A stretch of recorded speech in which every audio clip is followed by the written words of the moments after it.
आज हम स्टार्ट कर रहे हैं पीरियोडिक क्लासिफिकेशंस। लास्ट चैप्टर है 10th क्लास का और लास्ट चैप्टर है हमारे 11th एंट्रेंस के कोर्स का। ठीक है, तो चैप्टर 5 या फिर पीरियोडिक क्लासिफिकेशंस ही लिख लेते हैं, periodic classifications of elements.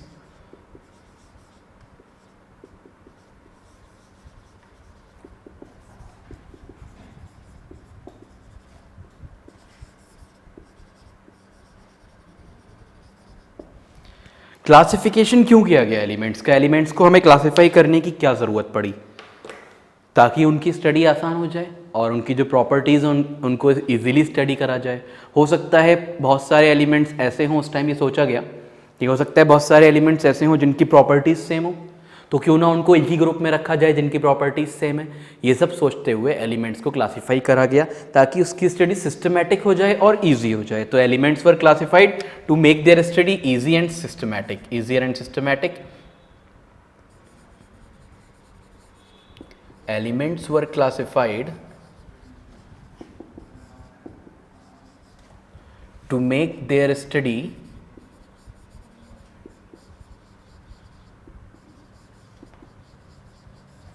easier and systematic। तो easier and systematic बनाने के लिए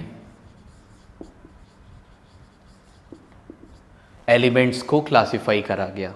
ठीक है, अब यहाँ पे बात ये आती है कि कैसे कैसे क्लासिफाई करा गया, पहले किसने क्लासिफाई करा और हम क्यों पढ़ रहे हैं उन लोगों को जिनके क्लासिफिकेशन अब काम के नहीं हैं। इसलिए पढ़ रहे हैं क्योंकि जो गलतियाँ उन्होंने पढ़ी वो गलतियाँ हम ना करें। ये बात मैं तुमसे स्ट्रक्चर ऑफ एटम में भी कह चुका हूँ कि हम गलत मॉडल्स क्यों पढ़ रहे हैं, पुराने मॉडल्स क्यों पढ़ रहे हैं, क्यों, ताकि हम वो पुरानी गलतियाँ ना करें। और एक और बात है, इससे ये पता चलता है कि स्टार्ट कहाँ से हुआ, ये सब चीज़ें जो हैं क्लासिफाई करना शुरू कहाँ से हुआ, या फिर स्ट्रक्चर ऑफ एटम बनना शुरू कहाँ से हुआ, पहला किसने दिया। भाई कुछ ना कुछ तो रिलेशन है ना पहले वाले से भी। जैसे जे थॉमसन का जो मॉडल था उसमें एक बात थी, वो अभी तक सही है कि पॉजिटिव चार्ज का मैग्नीट्यूड और नेगेटिव चार्ज का मैग्नीट्यूड दोनों इक्वल होते हैं, तो वो बात उनकी अभी तक सही है। तो कुछ ना कुछ बातें हैं जो इंटरकनेक्टेड रही हैं सारे स्ट्रक्चर ऑफ एटम में, जितने भी स्ट्रक्चर्स हैं एटम के सब में। वैसे ही यहाँ पे सारी क्लासिफिकेशन में कुछ ना कुछ कनेक्शन है, इसलिए हमें सारी क्लासिफिकेशंस पढ़नी पड़ेंगी। अब जो पहली क्लासिफिकेशन है वो करी थी डोबराइनर ने। डोबराइनर ने कैसे क्लासिफाई करा था? उन्होंने कहा था कि मैं 3 के ग्रुप्स बना रहा हूँ जिनको मैं ट्राइड्स का नाम दे रहा हूँ, इन सभी की केमिकल प्रॉपर्टीज सेम होंगी। और देखते हैं आगे और क्या क्या बातें थी उसमें। तो पहले हम बात करेंगे, हमारा जो पहला टॉपिक है वो यही है। पहला जो क्लासिफिकेशन है, first classification was of Dobereiner triads, बोलते हैं उनको हम फर्स्ट क्लासिफिकेशन को। First classification is Dobereiner triads, DOBEREINER', Dobereiner's triads, TRIADS। Triads क्यों बोला जा रहा है? क्योंकि उन्होंने 3 एलिमेंट्स के ग्रुप बनाए थे। ठीक है, देखते हैं किस तरह उन्होंने क्लासिफाई करा था। पहला जो उनका ग्रुप था वो था लिथियम, सोडियम एंड पोटेशियम। ये पहला डोबराइनर ट्राइड था, पहला ग्रुप ये था, लिथियम, सोडियम और पोटेशियम। ठीक है, यहां इन्होंने क्या कहा कि पहली बात तो तीनों की केमिकल प्रॉपर्टीज सेम रहेंगी। ठीक है, तीनों की केमिकल प्रॉपर्टीज सेम रहेंगी। और क्या कहा कि जो बीच वाला एलिमेंट है ये, इसका जो एटॉमिक मास होगा वो बाकी 2 के एटॉमिक मासेस का एवरेज होगा। चाहो तो निकाल के देख लो, सोडियम का तुम्हें याद है 7U होता है और इसका 23U है, इसका 39U है। अगर हम 39 और 7 को जोड़ेंगे तो कितना आएगा? 39 + 7 इज 46 हो गया। एवरेज का मतलब 2 से डिवाइड कर दो, कितना आ गया? 23 आ गया।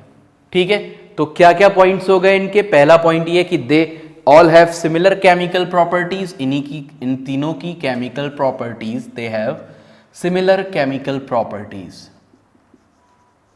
सिमिलर केमिकल प्रॉपर्टीज, तीनों ही सिमिलर केमिकल प्रॉपर्टीज शो करेंगे। इसका क्या मतलब है कि तीनों ही सेम तरीके से रिएक्ट करेंगे, वैलेंसी सेम होगी तीनों की। अगर देखें तो वैसे भी तीनों की वैलेंसी सेम है, तीनों की वैलेंसी 1 होती है, तो they have similar chemical properties. Second point is atomic mass of middle one element या atomic mass of middle element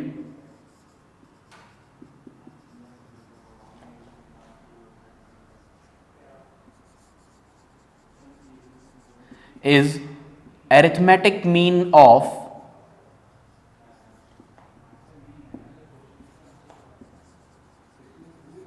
atomic masses of other two। ठीक है, जो बाकी के दो हैं उनके एटॉमिक मासेस का अरिथमेटिक मीन होगा बीच वाले का एटॉमिक मास। ठीक है, और क्या क्या ट्राइड्स थे इनके में? सेकेंड ट्राइड था क्लोरीन ब्रोमीन और आयोडीन। तो क्लोरीन है, ब्रोमीन है और आयोडीन हो गया एक ट्राइड। एक थर्ड ट्राइड इनका था कैल्शियम, स्ट्रॉन्शियम और बेरियम। ये 3 ट्राइड्स थे इनके। इससे ज़्यादा ट्राइड्स ये नहीं फॉर्म कर पाए थे। ठीक है, तो ये इनकी ड्रॉबैक थी कि इन्होंने सिर्फ 3 ही ट्राइड्स फॉर्म करे थे। इतना सही इनका ये मॉडल था कि पहली बात तो क्या करा कि मैं 3-3 के ग्रुप बनाए इन्होंने, और ज़्यादा नहीं बना पाए, सिर्फ यही 3 ग्रुप्स बना पाए। इसके अलावा और कोई ग्रुप फॉर्म नहीं कर पाए और कोई ट्राइड फॉर्म नहीं कर पाए। उसकी प्रॉपर्टीज़ ये लिखी हुई हैं, उसके कैरेक्टरिस्टिक्स ये लिखे हुए हैं, तो यहाँ कैरेक्टरिस्टिक्स डाल के तुम लिख सकते हो। और ड्रॉबैक क्या हो गई कि सारे एलिमेंट्स को क्लासिफाई नहीं कर पाए थे।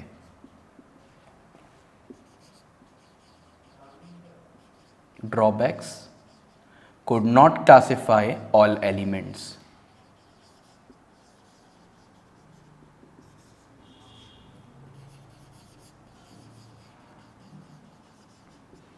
तो सारे एलिमेंट्स को ये क्लासिफाई नहीं कर पाए थे। ठीक है, तो ये बात हो गई यहाँ पे। पहली चीज किसके बारे में हो गई? डोबराइनर के ट्राइड्स के बारे में।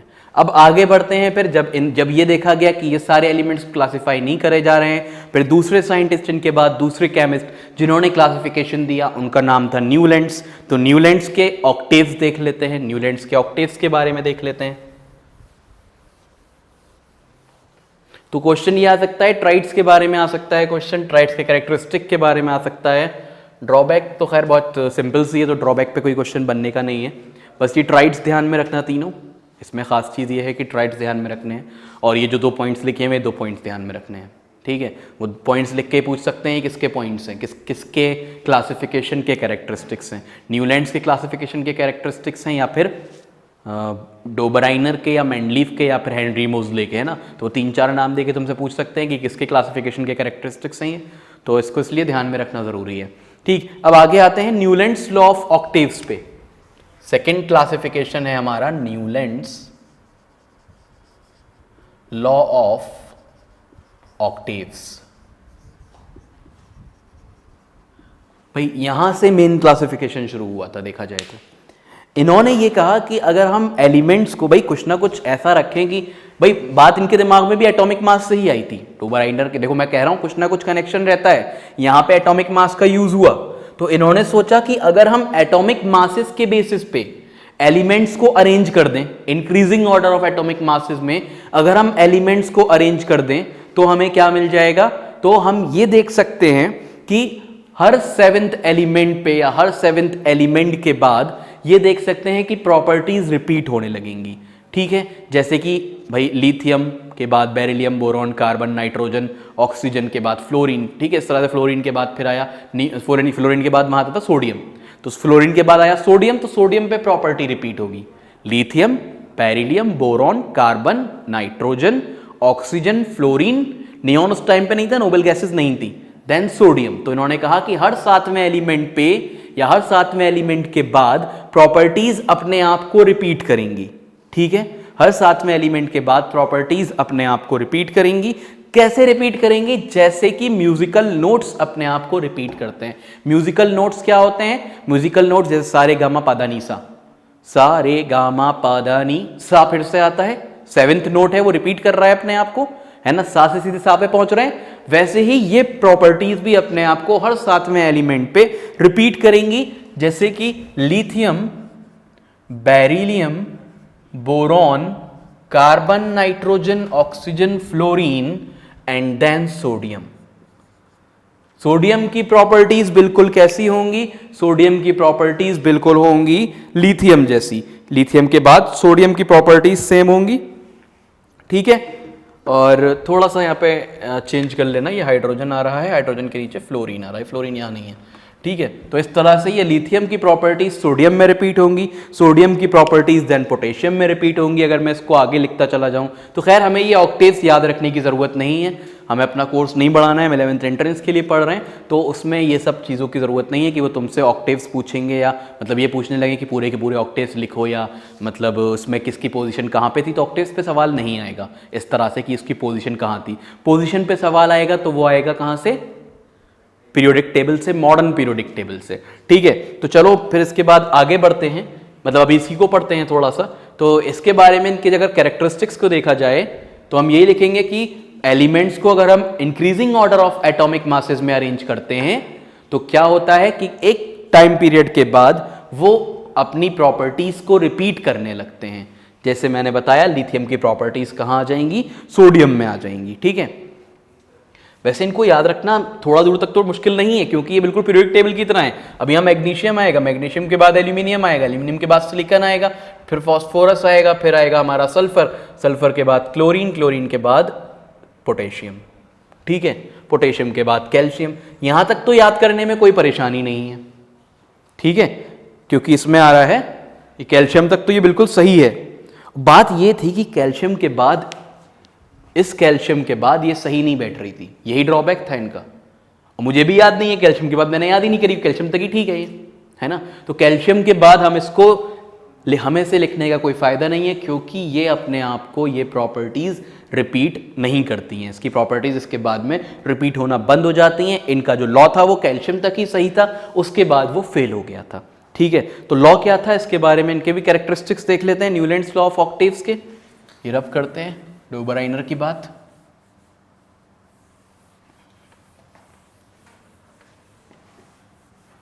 क्या कैरेक्टरिस्टिक्स हैं इनके,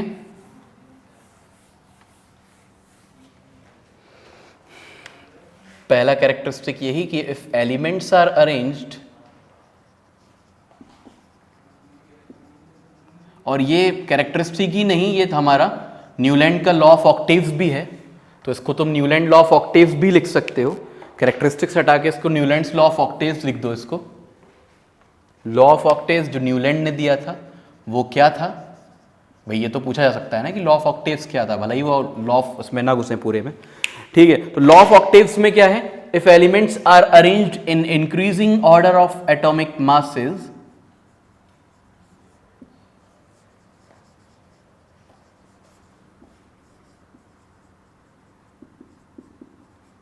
अगर इंक्रीजिंग ऑर्डर में अरेंज कर दें हम एटॉमिक मासेस के एलिमेंट्स को, then they repeat their properties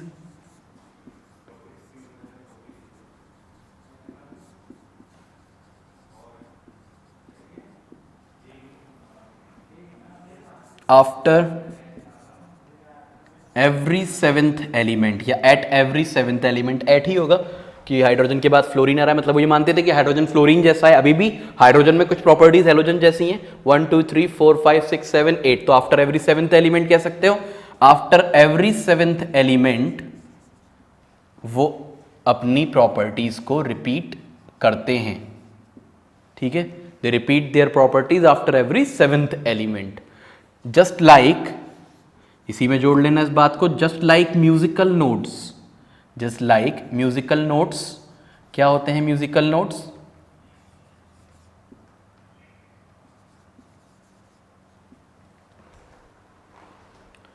एक ये हमारे यहाँ के तो सा रे गा मा पा दा नी सा, सा रे गा मा पा द और नी के बाद सा जब आएगा तो हम यहाँ वापस आ जाएंगे, है ना।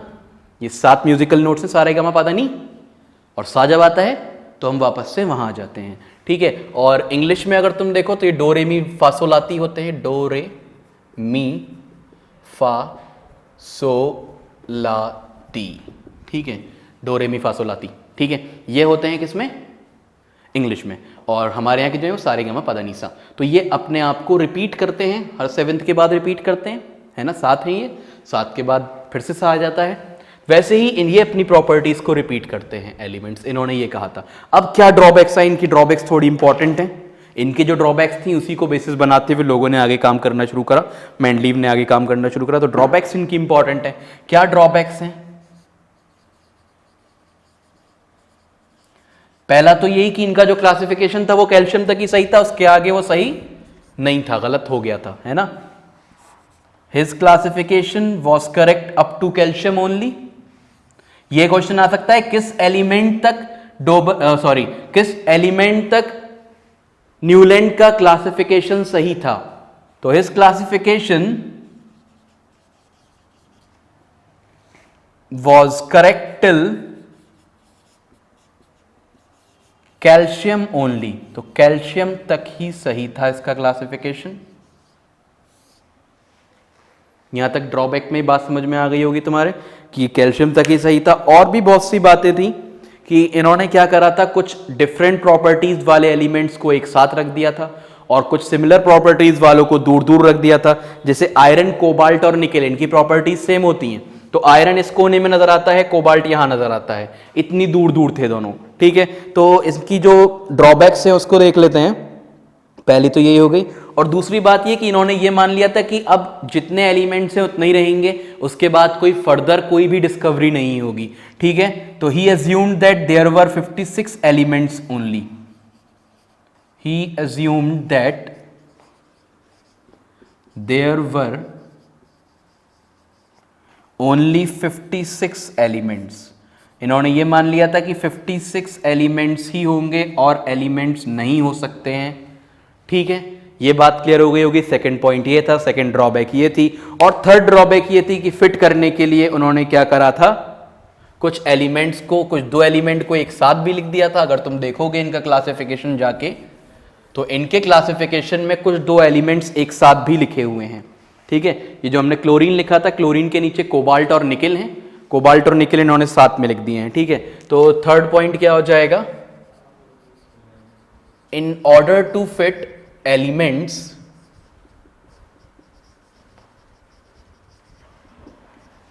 he put two elements together, दो एलिमेंट्स एक साथ रख दिए थे इन्होंने,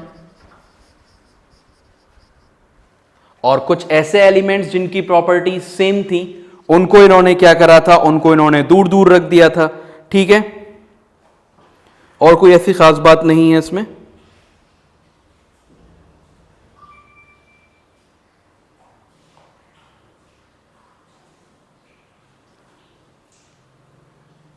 कोबाल्ट और निकेल साथ में थे, कोबाल्ट एंड निकेल को साथ में रख दिया था। और क्या इसी में ड्रॉबैक थी, Fe is placed far from Ni and CO, Fe को दूर रख दिया था, जबकि प्रॉपर्टीज सेम होती हैं इनकी।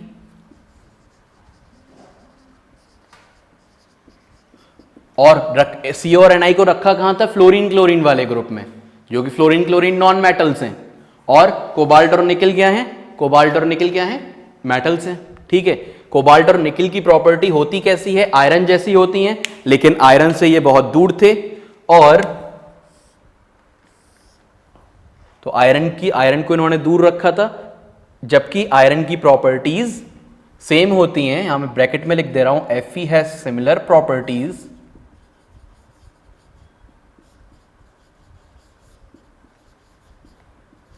As those of nickel and cobalt. Nickel और कोबाल्ट के जैसी प्रॉपर्टीज होती हैं इनकी, ठीक है। अब इसके बाद और क्या, कोबाल्ट और निकेल को कहां रखा था, cobalt and nickel were in the group of, इसको चाहो तो नया पॉइंट बना लो, were in the group of F and Cl, FCl etcetera कर सकते हो, fluorine chlorine etcetera, while they have different properties, जबकि उनकी प्रॉपर्टीज डिफरेंट होती हैं F और Cl से। तो ये कुछ 4 ड्रॉबैक्स हैं न्यूलैंड की, ठीक है। तो ये न्यूलैंड की 4 ड्रॉबैक्स हो गई। इसके बाद हम आगे बात करेंगे, न्यूलैंड की ड्रॉबैक्स के बाद हम आगे बात करेंगे मेंडलीव की पीरियोडिक टेबल की। मेंडलीव ने क्या खास काम किया, देखो जो मेन बातें हैं बस वही लेके चल रहा हूं मैं, पूरा नहीं लिखवा रहा हूं। जहां से क्वेश्चन बन सकता है, क्वेश्चन कहां से बन सकता है हमारा, इन ड्रॉबैक्स से बन सकता है, ठीक है। पहली बात तो ये कि उन्होंने कितने एलिमेंट्स एज्यूम करे हुए थे, कहां तक उनका क्लासिफिकेशन ठीक था, फिर उसके बाद Fe को कोबाल्ट और निकल से दूर रखने में क्या मतलब उनकी गलती क्यों थी कि उन्होंने Fe को कोबाल्ट निकल से दूर रख दिया? क्योंकि दोनों की प्रॉपर्टीज सेम होती हैं। खैर इस पे क्वेश्चन बनना ज़्यादा मुश्किल है, इतना क्वेश्चन इस पे नहीं बन सकता, इन दो पे क्वेश्चन इजीली बन सकता है। ठीक है, अब लॉ ऑफ ऑक्टेव्स के बाद हम आते हैं मेंडलीव की पीरियोडिक टेबल पे। देखो मेंडलीव वाले को सुन ध्यान से लेना, क्योंकि बना तो सकते नहीं, काफ़ी बड़ी पीरियोडिक टेबल है और मतलब उसे याद करने का कोई फ़ायदा भी नहीं है, क्योंकि आजकल वो चल नहीं रही है ना, तो इसलिए याद करने की कोई ज़रूरत भी नहीं है मेंडलीव की पीरियोडिक टेबल को। तो उसको बस समझ लो कि हुआ क्या था, करा क्या था उन्होंने, ऐसा पूछा भी इतना नहीं जाएगा। पहली बात तो मेंडलीव ने एक लॉ दिया था, मेंडलीव पीरियोडिक लॉ, ठीक है, जिसको हम मेंडलीव पीरियोडिक लॉ बोलते हैं। उन्होंने क्या कहा था कि जो प्रॉपर्टीज होती हैं एलिमेंट्स की, properties of elements are periodic function of their atomic masses. जो प्रॉपर्टीज हैं वो पीरियोडिक फंक्शन, प्रॉपर्टीज किसकी? एलिमेंट्स की।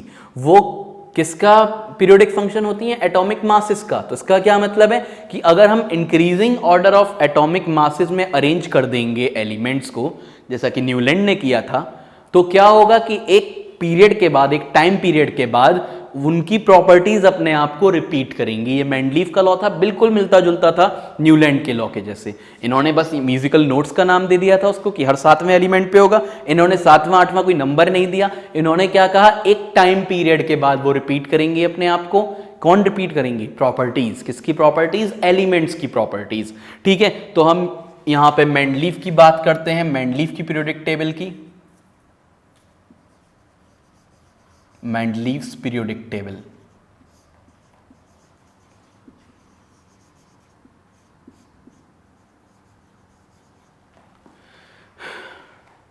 ठीक है, मेंडलीव की पीरियोडिक टेबल में सबसे पहले है मेंडलीव का पीरियोडिक लॉ,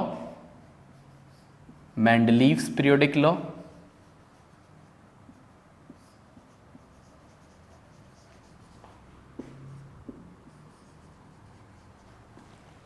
तो मेंडलीव का पीरियोडिक लॉ क्या कहता है? मेंडलीव का पीरियोडिक लॉ ये कहता है कि अगर हम एलिमेंट्स को increasing order of atomic masses में अरेंज करें तो वो अपनी प्रॉपर्टीज को एक सर्टेन टाइम पीरियड के बाद या सर्टेन इंटरवल के बाद रिपीट करेंगी। ठीक है, तो इसमें इसको लिख लेते हैं, if elements are arranged, important है ये, if elements are arranged in increasing order of atomic masses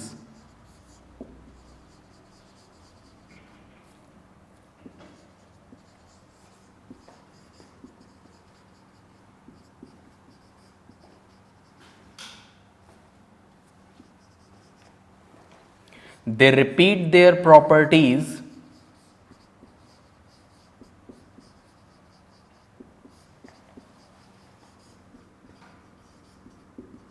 after a certain period of time, या आफ्टर अ सर्टेन पीरियड में वो एटॉमिक नंबर्स, एटॉमिक मासेस भी आ सकते हैं, है ना। तो एलिमेंट को अगर अरेंज करा जाए increasing order of atomic masses में तो वो अपनी प्रॉपर्टीज को रिपीट करेंगे। और हम यहाँ पे क्या कह सकते हैं, और we can say properties of elements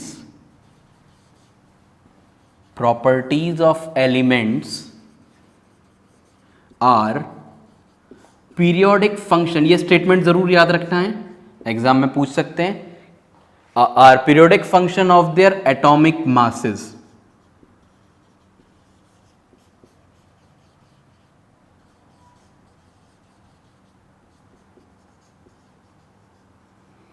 तो क्या है कि प्रॉपर्टीज एलिमेंट की पीरियोडिक फंक्शन होंगी उनके एटॉमिक मासेस का। उसका मतलब हमने ऊपर लिख ही दिया क्या होता है। तो ये हमारा स्टेटमेंट हो गया पूरा। आगे आते हैं फिर,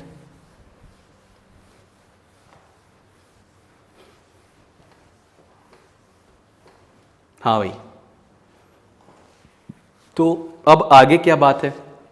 ये तो हो गया कि हमने अगर अरेंज करा increasing order of atomic masses में, मतलब पहले 1 एटॉमिक मास वाला, फिर उसके बाद हीलियम आ जाएगा 4 एटॉमिक मास वाला, या उसके बीच में और कोई अगर आता है तो वो भी आ जाएंगे। हाँ, तो अब यहाँ पे एक और चीज़, इन्होंने सिर्फ यही नहीं, सिर्फ एक स्टेटमेंट देके बात टाल दियो, इन्होंने काफ़ी स्टडी करी। इन्होंने क्या करा कि एलिमेंट्स को एक्सपेरिमेंट भी करे, इन्होंने एलिमेंट्स को रिएक्ट करा के देखा ऑक्सीजन से और हाइड्रोजन से, ऑक्सीजन से रिएक्ट कराया और हाइड्रोजन से रिएक्ट कराया और चेक किया कौन किस तरह का कंपाउंड बना रहा है, फॉर्मूलाज निकाले सबके।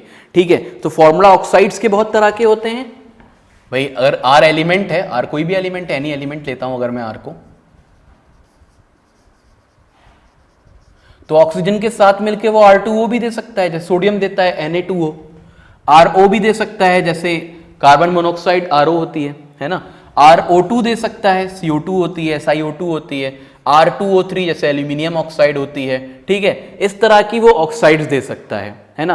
तो जो एलिमेंट्स इस तरह की ऑक्साइड्स देंगे उनको एक ग्रुप में रख दो, जिस तरह की देंगे उनको एक ग्रुप में रख दो, जिस तरह की देंगे उनको एक ग्रुप में रख दो, और जिस तरह की देंगे उनको एक ग्रुप में रख दो, इस तरह से। ठीक है, ऐसे ही यहां पे RH हो जाएगा और फिर ये हमारा RH4 और क्या हो जाएगा, ये RO2 था तो ये हमारा ये RH4 हो जाएगा और ये हो जाएगा हमारा RH2 और ये हो जाएगा, ठीक है, RH3। ठीक है, तो इस तरह के ये मतलब अगर हाइड्रोजन के साथ वो बना कंपाउंड बनाएंगे तो ये फॉर्मूले हो सकते हैं, RH हो सकता है, RH2 हो सकता है, RH4 हो सकता है, RH3 हो सकता है। तो जिसका फॉर्मूला RH हो और हाइड्रोजन के साथ वो RH फॉर्म कर रहा हो और ऑक्सीजन के साथ R2O फॉर्म कर रहा हो, इसका मतलब वैलेंसी क्या हो गई, उसकी 1 हो गई। भाई ये तुम्हें फॉर्मूलेस तो पता होंगे ना कि ऑक्सीजन का जो वैलेंसी होती है वो 2 होती है, तो इसकी 1 होगी जब तो ये R2O फॉर्म हुआ होगा। तो जिनकी भी 1 है वो सब इस ग्रुप में आ जाएंगे, जिनकी वैलेंसी 2 है वो सब इसमें आ जाएंगे, जिनकी 4 है वो सब इसमें आ जाएंगे, जिनकी 3 है वो सब इसमें आ जाएंगे। तो इस तरह से उन्होंने फॉर्मूलाज कैलकुलेट करे सारे एलिमेंट्स के और फिर उनके कंपाउंड्स मतलब कौन से फॉर्मूला, उनके हाइड्रोजन के साथ और ऑक्सीजन के साथ कंपाउंड बना के उनके फॉर्मूलाज देखें, कैलकुलेट करें। ये जो फॉर्मूला कैसे बनाते हैं ये तुम अभी आगे पढ़ोगे 11th क्लास में जाके, एम्पेरिकल फॉर्मूला कहलाता है। मॉलिक्यूलर फॉर्मूला भी हम वहां पढ़ेंगे कि अगर हमें अमाउंट गिवन हो तो हम फॉर्मूला कैसे बनाएंगे। ठीक है, तो उस तरह से इन्होंने ये फॉर्मूलेस क्रिएट करे और फिर जिस वहां से वैलेंसी पता लग गई फॉर्मूले से, तो उस वैलेंसी वाला एलिमेंट उन्होंने उस ग्रुप में वो रखते चले गए। ठीक है, इस तरह से इन्होंने क्लासिफाई करा था उसको, सिर्फ एटॉमिक मासेस के बेसिस पे नहीं था, ये एक्सपेरिमेंट भी था वहां पे। ठीक है, अब इसके बाद ये तो हो गया सब, इसके बाद ड्रॉबैक्स देख लेते हैं इनकी। क्या ड्रॉबैक्स थी? Drawbacks of Mendeleev's periodic table. ठीक है, drawback of Mendeleev's periodic table.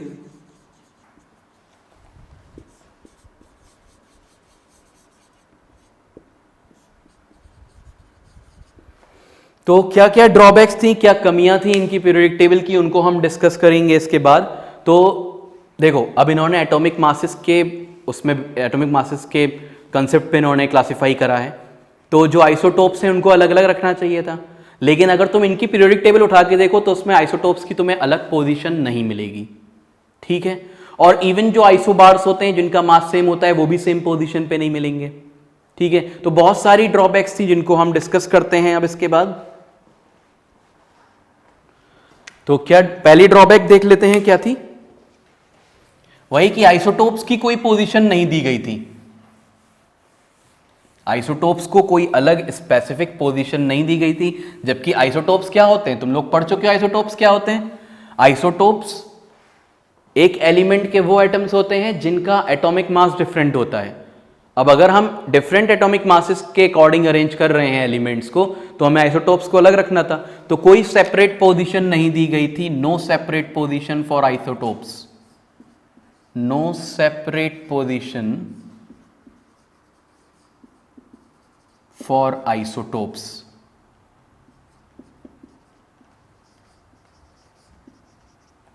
इसके बाद बात आती है कोबाल्ट और निकिल की। कोबाल्ट का एटॉमिक मास निकिल से ज्यादा होता है।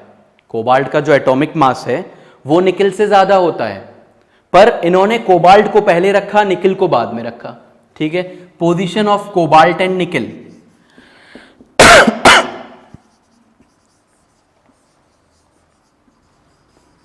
Position of cobalt and nickel, that is cobalt is placed before nickel.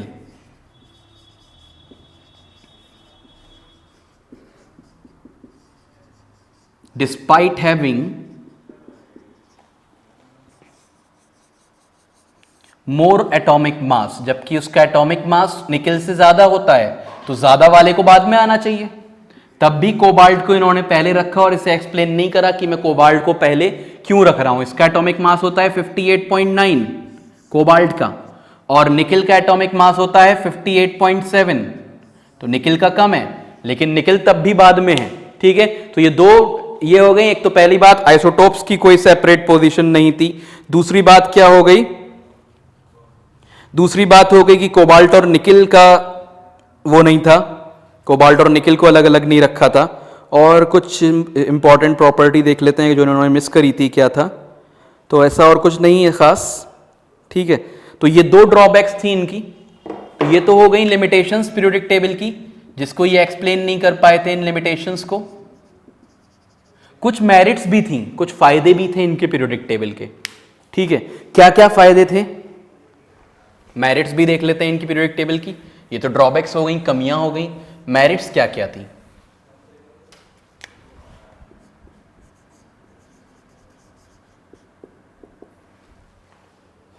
फायदे क्या क्या थे इनकी पीरियोडिक टेबल के?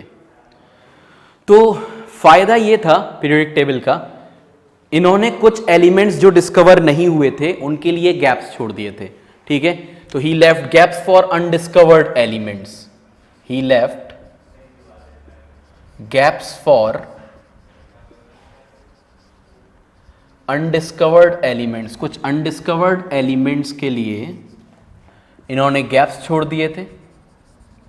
जैसे कि कौन कौन से वो अनडिस्कवर्ड एलिमेंट्स हैं जिनकी हम बात करेंगे, जिनके लिए इन्होंने गैप्स छोड़े थे। तो वो हैं,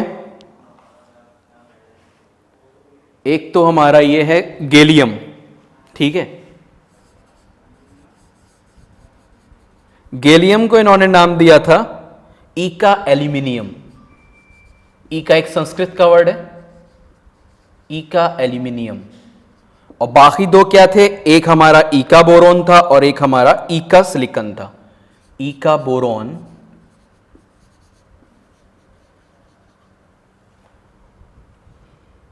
एंड ईका सिलिकॉन।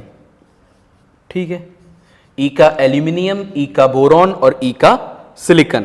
ठीक है, ये एलिमेंट्स थे जो उस वक्त डिस्कवर नहीं हुए थे और इन्होंने इनके नाम दे दिए थे। तो ये कौन कौन से थे? ईका बोरोन हमारा था स्कैंडियम, और ईका सिलिकॉन था जर्मेनियम। देखा जाए तो ये सब एक ही ग्रुप के एलिमेंट्स हैं। एल्यूमिनियम गैलियम एक ही ग्रुप के हैं। ठीक है, बोरोन स्कैंडियम है और सिलिकॉन और जर्मेनियम है। ठीक है, तो ये एलिमेंट्स थे, इनके लिए इन्होंने खाली जगह छोड़ी थी और वहां पे इन्होंने ये नाम दे दिए थे उनको पहले से कि ये ईका एल्यूमिनियम है, ये ईका बोरोन है, ये ईका सिलिकॉन है। ठीक है, ईका संस्कृत वर्ड है जिसका मतलब होता है बिफोर। ठीक, अब यहां पे क्या खास बात है? एक तो यही हो गया, गैप्स छोड़ दिए थे इन्होंने इसके लिए। हाँ, एक और बात ये कि इन्होंने जो प्रॉपर्टीज बताई थी इन एलिमेंट्स की जब ये डिस्कवर हुए, तो उनकी प्रॉपर्टीज बिल्कुल सेम थी इनकी प्रॉपर्टीज जैसी। ठीक, तो ये इनका बहुत बड़ा एक मेरिट थी, बहुत बड़ा फायदा था, इसका बहुत बड़ा अचीवमेंट था।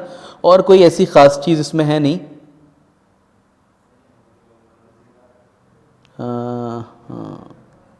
हाँ, इन्होंने एक और यहाँ पे बात क्या है खास, नेक्स्ट बात ये है, तो दिमाग में नहीं रहती बहुत सी बातें।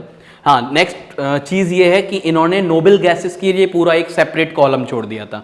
ठीक है, he left a separate column for noble gases.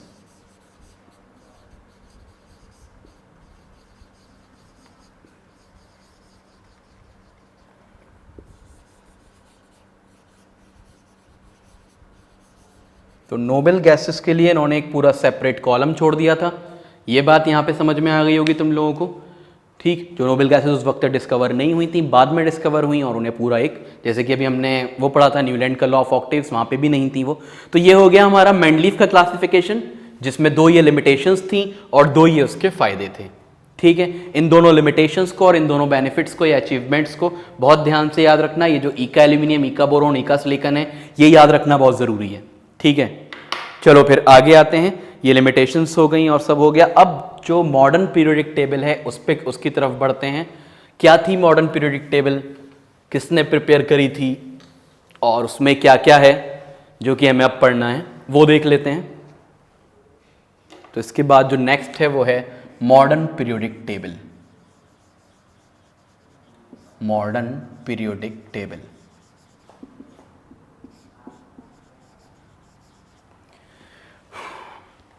Modern periodic table में मॉडर्न पीरियोडिक टेबल दी थी हेनरी मोजले ने।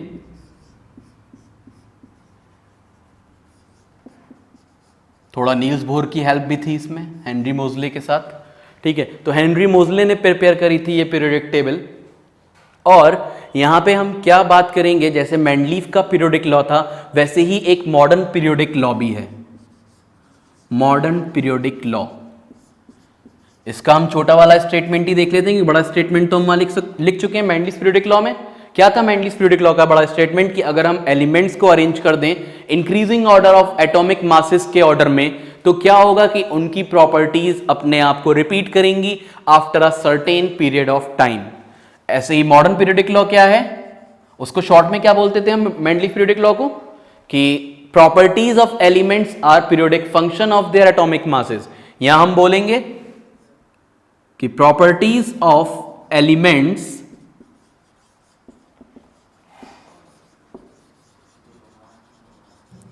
Are periodic function of their atomic numbers. बहुत बड़ा डिफरेंस आया था इससे, are periodic function of atomic numbers.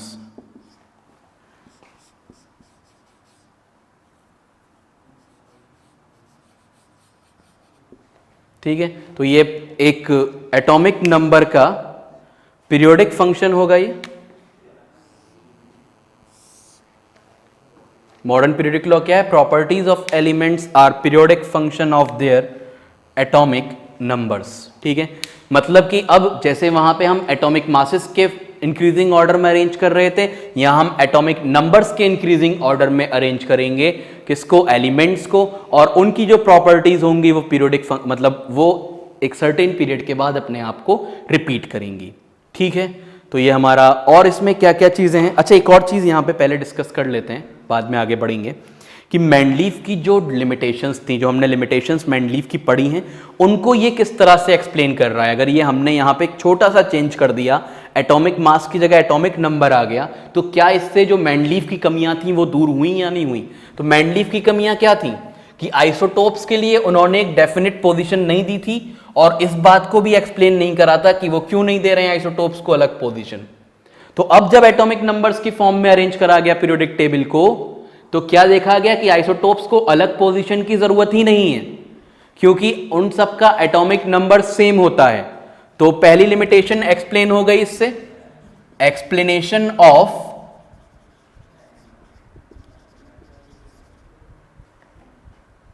Limitations of Mendeleev periodic table.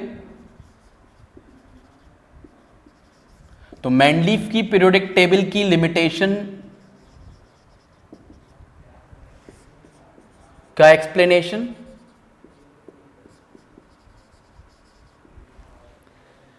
क्या है लिमिटेशन का एक्सप्लेनेशन। पहली लिमिटेशन क्या थी, आइसोटोप्स वाली, कि आइसोटोप्स को अलग पोजीशन क्यों नहीं दी है। तो अब अगर तुम देखो तो क्या जरूरत है आइसोटोप्स को अलग पोजीशन की, आइसोटोप्स का सबका एटॉमिक नंबर सेम होता है ना, सारे आइसोटोप्स का। तो हम यहां लिखेंगे isotopes do not require a separate position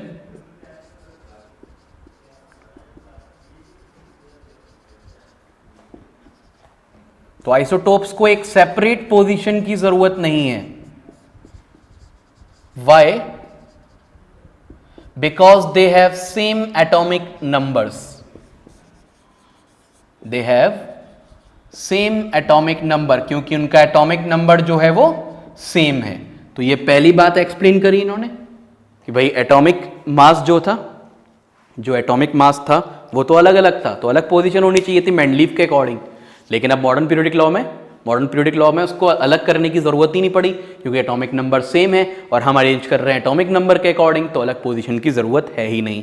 ठीक है, अब इसके बाद सेकंड क्या है, कोबाल्ट और निकल का केस देख लेते हैं, केस ऑफ कोबाल्ट एंड निकल। तो कहा यह गया था कि कोबाल्ट को पहले रख दिया, निकल को बाद में रख दिया, तो बिल्कुल सही रखा था। एटॉमिक नंबर अगर हम कोबाल्ट का देखें तो 27 होता है, निकल का देखें तो 28 होता है। तो बिल्कुल सही अरेंज करा था मेंडलीव ने। अगर एटॉमिक नंबर के अकॉर्डिंग देखा जाए, वो एक्सप्लेन नहीं कर पाए थे। क्यों एक्सप्लेन नहीं कर पाए थे? क्योंकि उन्होंने वहां एटॉमिक मासेस के अकॉर्डिंग अरेंज किया हुआ था, उनके हिसाब से गलत था। लेकिन अगर ये जो मॉडर्न पीरियोडिक टेबल है ये देखी जाए तो इसके हिसाब से वो जो क्लासिफिकेशन है, कोबाल्ट पहले निकल बाद में, वो बिल्कुल सही है। ठीक है, तो case of cobalt nickel solve हो गया। यहां पे कैसे सॉल्व हो गया? कोबाल्ट शुड कम फर्स्ट या कोबाल्ट शुड कम बिफोर निकल। निकल से पहले आना चाहिए कोबाल्ट को, because its atomic number is 27 and that of निकल इज 28। निकल का कितना है? 28 है, और कोबाल्ट का कितना है? 27 है। ठीक है, 27 एंड देन 28। तो दोनों लिमिटेशन सॉल्व कर दी हेनरी मोजले की पीरियोडिक टेबल ने। अब आगे आते हैं इसके बाद कि पीरियोडिक टेबल में है क्या क्या। ठीक है, तो अगर हम पीरियोडिक टेबल को देखें, इसको पढ़ने से पहले अपनी अपनी बुक्स में पीरियोडिक टेबल खोल लेना। सब एनसीईआरटी में पीरियोडिक टेबल है। पॉज करो वीडियो को, जाके एनसीईआरटी की बुक लेके आओ, और उसके बाद फिर उस पीरियोडिक टेबल को खोलो, फिर समझना इसको, तो अच्छे से समझ में आएगा। ठीक है, तो अब देखते हैं यहां पे।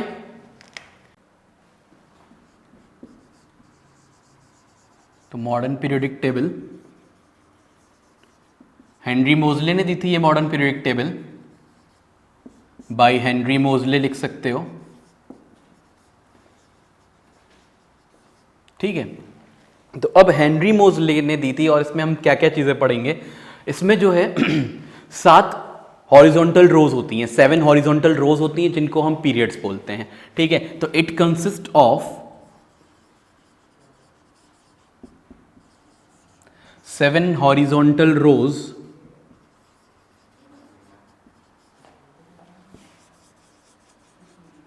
Known as periods. क्या कहलाते हैं? पीरियड्स कहलाते हैं। ठीक है, यहां खास बात तुम्हें क्या याद रखनी है कि फर्स्ट पीरियड में होते हैं 2 एलिमेंट। थर्ड पीरियड तक के ही तुम्हारे कोर्स में दिया हुआ है, लेकिन फिर भी देख लेते हैं। फर्स्ट पीरियड में कितने होते हैं? 2 एलिमेंट्स होते हैं। सेकेंड पीरियड में होते हैं 8। इसको ध्यान से याद रखना, क्योंकि ये बहुत काम आने वाला है आगे। अभी तो नहीं, और क्लासेस में काम आएगा, क्योंकि यही चैप्टर 11th क्लास में जाके थर्ड चैप्टर है तुम्हारा। तो एकदम से इसको पढ़ोगे 2 चैप्टर के बाद में। ठीक है, तो 8 एलिमेंट्स आ गए सेकेंड पीरियड में। और थर्ड में कितने आ जाएंगे? थर्ड पीरियड में आते हैं, थर्ड पीरियड में भी होते हैं 8 एलिमेंट्स। और फोर्थ पीरियड में 18, फोर्थ में 18, फिफ्थ में भी 18 होते हैं। तो ये पूरे 7 पीरियड्स की बात चल रही है यहां पे। फोर्थ में होते हैं 18 एलिमेंट्स, और फिफ्थ में भी होते हैं 18, सिक्स्थ में है 32, और सेवेंथ में भी हैं 32 एलिमेंट्स। ठीक है, तो इस तरह से ये हमने एलिमेंट्स को डिवाइड करा हुआ है कि पहले पीरियड में 2 हैं, सेकंड में 8 हैं, थर्ड में 18 हैं, थर्ड में भी 8 हैं, फोर्थ में 18, फिफ्थ में 18, सिक्स्थ में 32 और सेवेंथ में 32। और वो जो नीचे जो 2 सीरीज बनी देख रहे होगे पीरियोडिक टेबल में, वो क्या है? देखो बात क्या है, पहले पीरियोडिक टेबल ले लेना, फिर ये स्टार्ट करना, मैंने कहा था अभी, है ना। तो पीरियोडिक टेबल देखते रहना साथ साथ। तो जो नीचे जो 2 देख रहे हो, वो हमने क्या करा है कि 32 एलिमेंट्स को एक साथ नहीं लिख सकते, अजीब सी हो जाती पीरियोडिक टेबल। तो वहां से उठा के नीचे रख दिया है, ताकि वो देखने में अच्छी लगे, उसका रिप्रेजेंटेशन अच्छा लगे, इसलिए। और वो पूरा ब्लॉक भी अलग हो जाता है, फिर एफ ब्लॉक कहलाता है। नीचे जो पूरे 2 ग्रुप लिखे हुए हैं वो एफ ब्लॉक कहलाते हैं। अच्छा, ब्लॉक्स में भी बटी हुई है ये। अभी तो हम पीरियड्स ग्रुप्स की बात कर रहे हैं, तुम्हारे लेवल पे पीरियड्स और ग्रुप्स ही हैं। दूसरी चीज होती है यहाँ पे ग्रुप्स। तो पीरियड्स समझ में आ गए, पीरियड्स क्या है, ग्रुप्स क्या है। वर्टिकल कॉलम्स को ग्रुप बोलते हैं। Vertical columns are called groups. तो वर्टिकल कॉलम्स क्या कहलाते हैं? ग्रुप्स कहलाते हैं। वर्टिकल समझते हो ना, ऊपर से नीचे। ठीक है, और ये हैं कितने? There are 18 groups in periodic table. There are 18 groups in periodic table. Periodic table में 18 ग्रुप्स हैं तुम्हारे। ठीक है, अब ब्लॉक्स की बात करें तो अगर ब्लॉक्स को देखें कि ब्लॉक्स कितने कितने हैं, इसमें पीरियड समझ में आ गए होंगे, हॉरिजॉन्टल रोज पीरियड्स हैं, वर्टिकल कॉलम्स ग्रुप्स हैं, और ब्लॉक भी कहलाते हैं S block, P block, D block, F block. तो ब्लॉक्स में पहला है एस ब्लॉक। एस ब्लॉक में कौन कौन से एलिमेंट्स आते हैं? एस ब्लॉक में आता है ग्रुप 1 और ग्रुप 2, पूरा का पूरा ग्रुप फर्स्ट, और ग्रुप सेकंड किस में आता है? एस ब्लॉक में। ठीक है, सेकंड है पी ब्लॉक। पी ब्लॉक आता है, पी ब्लॉक में क्या क्या आता है? ग्रुप 13 से लेके ग्रुप 18 पूरा आता है पी ब्लॉक में। ठीक है, ग्रुप 13 से लेके ग्रुप 18 तक पी ब्लॉक में आता है। डी ब्लॉक में थर्ड ग्रुप टू 12 ग्रुप, लेकिन इसमें से कुछ एलिमेंट्स गायब होते हैं, वो एफ ब्लॉक में आते हैं। यह लिख देना एक्सेप्ट सम एलिमेंट्स, वो हम पढ़ेंगे किसमें? एफ ब्लॉक में। एक्सेप्ट सम एलिमेंट्स, ठीक है, वो आ जाएंगे एफ ग्रुप में, एफ ब्लॉक में। 3rd to 12th के ही होते हैं ये जो थोड़ा कॉम्प्लिकेटेड चीजें हैं, एफ ब्लॉक, डी ब्लॉक अभी हमारे कोर्स में है भी नहीं। एस ब्लॉक, पी ब्लॉक याद रखना, क्योंकि ग्रुप फर्स्ट सेकंड 13 to 18 अभी ही पढ़ना पड़ेगा तुमको, थोड़ा सा एलिमेंट की पोजीशन अभी ही पता करनी पड़ेगी। अब एलिमेंट की पोजीशन कैसे पता करते हैं?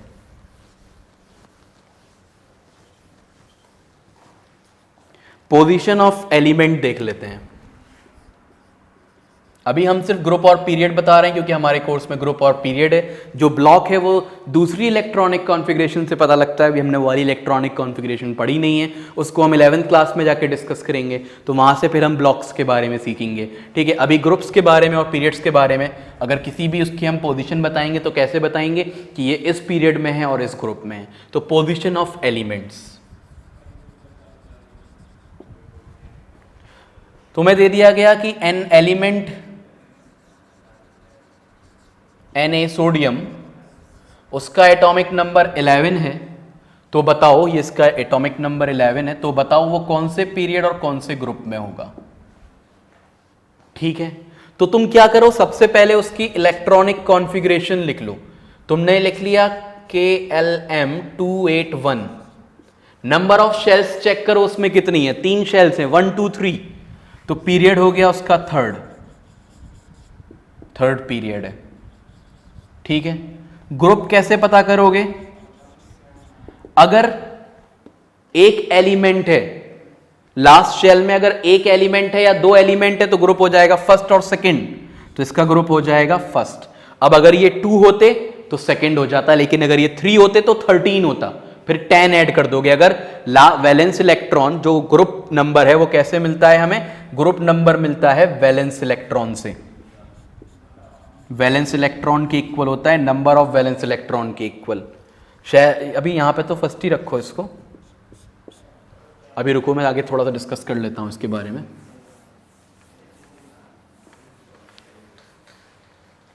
लास्ट शेल में एक तो फर्स्ट, ठीक है। अब मैं एक और एलिमेंट लेता हूं, मैंने कहा 17 है, अब भाई एटॉमिक नंबर है 17, ठीक। तो अब बताओ कि उसका पीरियड नंबर क्या होगा और ग्रुप नंबर क्या होगा। तो तुमने इलेक्ट्रॉनिक कॉन्फ़िगरेशन लिखी, 287 लिखा, ठीक है। पीरियड निकल के आ गया थर्ड, क्योंकि शेल 3 है इसके अंदर, तो थर्ड पीरियड हो गया। ग्रुप की अगर बात करें तो ग्रुप तुम कहोगे 7th, लेकिन 7th नहीं होगा, 17 होगा। 10 + 7 = 17। यहां पे जितना वैलेंस इलेक्ट्रॉन थे उतना ही ग्रुप हो गया, लेकिन यहां जितने इलेक्ट्रॉन्स थे उसमें 10+ हुआ। अब कहां 10+ करना है, कहां 10+ नहीं करना है, ये देखने वाली बात है, ठीक है। तो देख लेते हैं यहां पे लिखते हैं रूल्स को, rules to determine the position. Position को डिटरमिन करने के क्या रूल्स हैं? पोजीशन ऑफ एलिमेंट को डिटरमिन करने के कि जो पीरियड नंबर है ये किस पीरियड में लाई करेगा, पीरियड नंबर जो है वो क्या देगा हमें, नंबर ऑफ शेल, शेल का नंबर पीरियड नंबर देगा। अगर 3 शेल्स हैं तो थर्ड पीरियड, 4 शेल्स हैं तो फोर्थ पीरियड, 5 शेल्स हैं तो 5 फिफ्थ पीरियड हो गया, 6 शेल्स होंगी तो सिक्स्थ पीरियड हो जाएगा। और ग्रुप नंबर कौन देगा? ग्रुप नंबर में 2 केसेस हैं। If valence electrons is equal to 1 और 2, अगर वैलेंस इलेक्ट्रॉन्स 1 होंगे तो इलेक्ट्रॉन रह जाता है। वैलेंस इलेक्ट्रॉन्स अगर 1 होंगे या 2 होंगे, 2 वैलेंस इलेक्ट्रॉन्स होंगे या 2 वैलेंस इलेक्ट्रॉन्स होंगे, उस केस में ग्रुप नंबर इक्वल होगा नंबर ऑफ वैलेंस इलेक्ट्रॉन्स के। ठीक है, अगर वैलेंस इलेक्ट्रॉन्स, इफ 2 बातें हैं यहां पे, अगर वैलेंस इलेक्ट्रॉन्स मोर देन 2 होंगे, अगर वैलेंस इलेक्ट्रॉन्स मोर देन 2 होंगे तो ग्रुप नंबर क्या हो जाएगा? Then group number is equal to number of valence electrons plus 10। तो उसमें फिर 10 ऐड हो जाएगा, जैसा कि इस केस में हुआ था। तो वो रूल्स हो गए और ये हमारे कुछ क्वेश्चंस हो गए। ठीक है, एक और क्वेश्चन देख लेते हैं। यहां पे तुम्हें एटॉमिक नंबर दे रखा है 19। अब एटॉमिक नंबर इज 19। क्वेश्चन है ये नया, तुम्हें एटॉमिक नंबर दे रखा है 19, ग्रुप क्या होगा और पीरियड क्या होगा ये बताना है। तो सबसे पहला काम क्या करोगे कि इसका इलेक्ट्रॉनिक कॉन्फ़िगरेशन लिखोगे, KLMN, तो ये हो जाएगा 2881 होती है इलेक्ट्रॉनिक कॉन्फ़िगरेशन पोटेशियम की। तो यहां पे पीरियड तो हो गया 4, पीरियड हो गया फोर्थ पीरियड में लाई करेगा पोटेशियम, और ग्रुप क्या हो जाएगा? 1 या 2 पे क्या होता है, वही जो नंबर लिखा होता है, तो फर्स्ट हो जाएगा पीरियड, सॉरी ग्रुप फर्स्ट हो जाएगा और पीरियड फोर्थ हो जाएगा। ठीक है, तो ये समझ में आ गया होगा किस तरह से ग्रुप निकालोगे, किस तरह से पीरियड निकालोगे किसी भी एलिमेंट का पीरियोडिक टेबल में। ठीक, तो ये यहां तक क्लियर हो गया होगा। अब लास्ट जो टॉपिक है हमारा वो है trends in properties of elements, की इनकी जो प्रॉपर्टीज हैं उसमें क्या ट्रेंड है, वो क्या ट्रेंड फॉलो करती हैं। ठीक है, इसको नोट कर लेना एक बार। ठीक, तो ट्रेंड्स देख लेते हैं, क्या क्या ट्रेंड्स हैं पीरियोडिक टेबल में।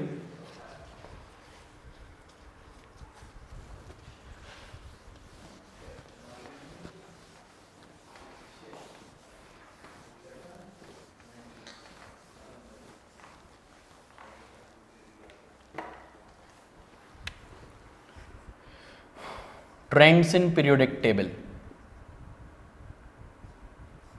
Trends in properties of elements देख लेते हैं यहां पे।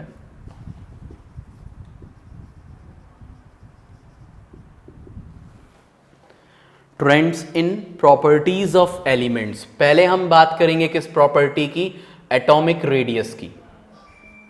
एटम का रेडियस, एटम का साइज कैसे बढ़ता घटता है। देखो यहां हम 2 तरह से देखते हैं प्रॉपर्टीज को, एक अलोंग द पीरियड और एक down the group. Along the period और डाउन द ग्रुप।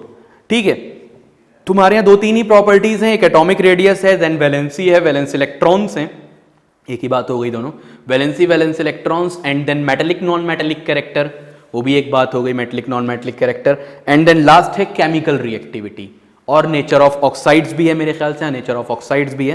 तो ये सब चीजें आपस में इंटररिलेटेड होती हैं। अगर तुमने ये याद कर लिया कि atomic radius along the period decrease कर रहा है या इंक्रीज कर रहा है, और डाउन द ग्रुप डिक्रीज कर रहा है या इंक्रीज कर रहा है, तो तुम अपने आप इंटरलिंक करके बाकी चीजों को पता कर सकते हो। तो एटॉमिक रेडियस हमारा यहां पे बहुत इंपॉर्टेंट है। Along the period atomic radius के बारे में देख लेते हैं।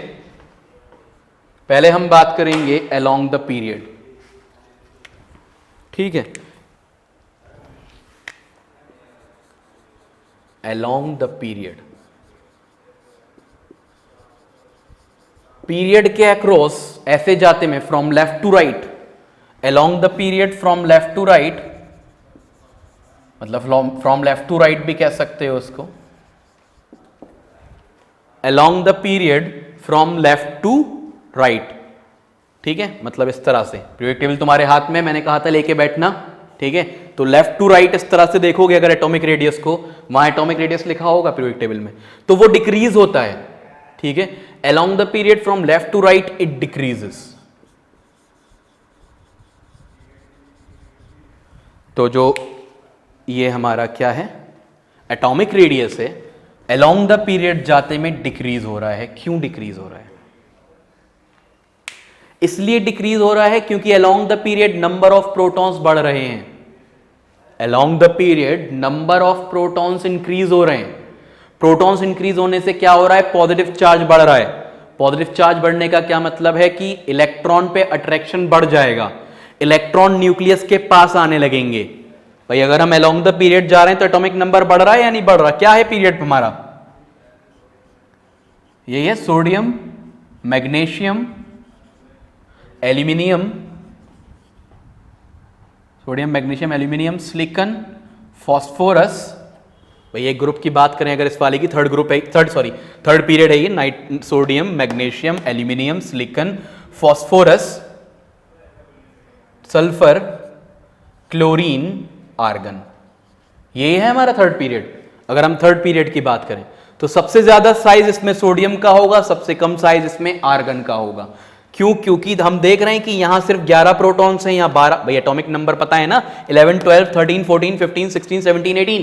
एटॉमिक नंबर तो याद हो गए होंगे अब तक, शुरू से पढ़ रहे हो, आखिरी चैप्टर पे आ गए। 11, 12, 13, 14, 15, 16, 17, 18, ठीक है। तो एटॉमिक नंबर बढ़ रहा है, इसका मतलब नंबर ऑफ प्रोटॉन्स बढ़ रहे हैं, क्योंकि एटॉमिक नंबर इक्वल होता है नंबर ऑफ प्रोटॉन्स के। और अगर प्रोटॉन बढ़ रहे हैं तो पॉजिटिव चार्ज बढ़ रहा है, पॉजिटिव चार्ज बढ़ रहा है तो अट्रैक्शन ज्यादा लगेगा इलेक्ट्रॉन्स के ऊपर। इस अट्रैक्शन को हम न्यूक्लियर चार्ज बोलते हैं। ये जो हम फोर्स लग रही है इलेक्ट्रॉन्स के ऊपर, जो प्रोटॉन्स फोर्स लगाते हैं, उसे न्यूक्लियर चार्ज बोला जाता है, क्योंकि प्रोटॉन्स कहाँ होते हैं? न्यूक्लियस के अंदर, इसलिए न्यूक्लियर चार्ज बोला जाता है। तो हम यहां लिखेंगे due to increase in nuclear charge,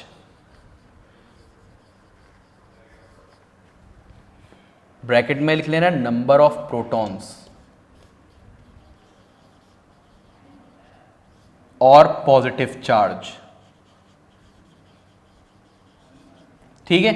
number of protons या पॉजिटिव चार्ज बढ़ने की वजह से या न्यूक्लियर चार्ज बढ़ने की वजह से atomic radius along the period decrease हो जाता है, ठीक है। यहां समझ में आ गया होगा। अब डाउन द ग्रुप बात कर लेते हैं कि डाउन द ग्रुप क्या होता है।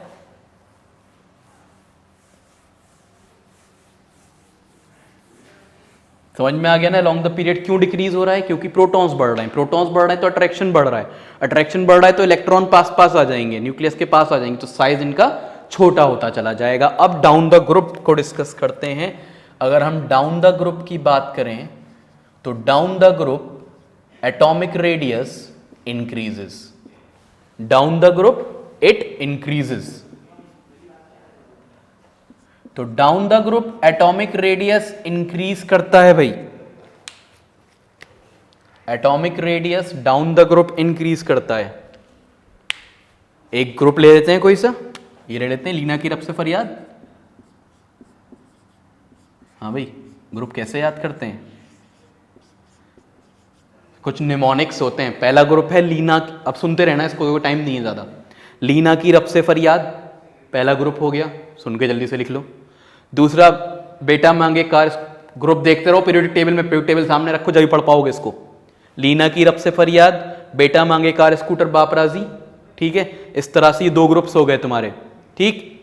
उसके बाद वो बैगन आलू गाजर इन थैला, 13th ग्रुप पे आओ तो, बीच वाले डिस्कस नहीं कर रहे हैं, वो हमारे कोर्स में नहीं आएंगे 11वीं क्लास तक, ठीक है। बैगन आलू गाजर इन थैला, ये हो गया 13th ग्रुप की बात हुई। ये बैगन आलू गाजर इन थैला 13th ग्रुप, ऐसे याद कर सकते हो। 14th ग्रुप का क्या है? 14th ग्रुप केमिस्ट्री सर गिव सन की प्रॉब्लम्स, ठीक है। 15th ग्रुप क्या है? नहीं पसंद ऐसे सब भाई, रिपीट करके देख लेना उसमें क्या, दोबारा क्यों बोलना है ना, रिपीट कर लेना। तो क्या है 15th ग्रुप? 15th ग्रुप नहीं पसंद ऐसे सब भाई, ठीक है। 16th ग्रुप क्या है? उस साइड से टीपो, ठीक। ग्रुप 17 फिर कल बाहर आई आंटी, फिर कर लेना, कुछ लोग फिर बोलते हैं ना, तो फिर कल बाहर आई आंटी, ये हो गया हमारा 17 ग्रुप। 18 ग्रुप क्या है? ही नेवर अराइव्ड, कारा 0 रन पे आउट, पे उसमें नहीं है, पे को ऐसे कर लेना, ठीक है। तो ये तुम्हारे सारे निमोनिक्स हो गए, जिससे तुम याद कर सकते हो। खैर याद करने की भी कोई खास जरूरत नहीं, यहाँ आ जाओ, बस तुम्हें 20 तक याद होने चाहिए सारे एलिमेंट्स, 1 to 20 एलिमेंट्स। मैं तुम्हें पहले ही चैप्टर में कहा था जब एटम्स एंड मॉलिक्यूल्स पढ़ रहे थे कि तुम्हें याद होने चाहिए ये, ठीक है, 1 to 20। बाकी का मैंने बता दिया है, देख लेना, याद करना चाहो तो आगे काम आएगा। अब यहाँ पे डाउन द ग्रुप इंक्रीज कर रहा है, क्यों इंक्रीज कर रहा है? क्योंकि तुम देखो तो यहाँ 2 ही शेल हैं, यहाँ 3 है, यहाँ 4 है, नंबर ऑफ शेल्स बढ़ती चली जा रही हैं। नंबर ऑफ शेल्स बढ़ने की वजह से एटम का साइज बढ़ता चला जाएगा, तो हम कह सकते हैं due to increase in number of shells. Due to क्यों हो रहा है ऐसा? Due to increase in number of shells, क्योंकि नंबर ऑफ शेल्स बढ़ती चली जा रही है, नंबर ऑफ शेल्स बढ़ेंगी तो साइज तो खुद बढ़ेगा ही बढ़ेगा, इसलिए atomic radius down the group increase करता है। क्लियर हो गई बात? तो ये बात थी हमारी एटॉमिक रेडियस की, इसको नोट कर लेना। सबसे ज्यादा साइज किसका होगा? फ्रेंशियम का साइज सबसे ज्यादा होगा, लार्जेस्ट साइज, स्मॉलेस्ट साइज, इसका साइज स्मॉलेस्ट, इसका साइज लार्जेस्ट, ठीक है। ऐसे ही यहां पे इसका साइज लार्जेस्ट पहले वाले का, ये लार्जेस्ट हो गया क्योंकि डाउन द ग्रुप यहां डिक्रीज कर रहा है, और ये स्मॉलेस्ट हो गया इस पीरियड का, सॉरी अलोंग द पीरियड, इसका कैसा हो गया? स्मॉलेस्ट, क्योंकि यहां डिक्रीज हो रहा है। ठीक है भाई, इस बात को नोट कर लो। फिर आगे आते हैं, एटॉमिक रेडियस के बाद हम डिस्कस करेंगे क्या? Valence electrons.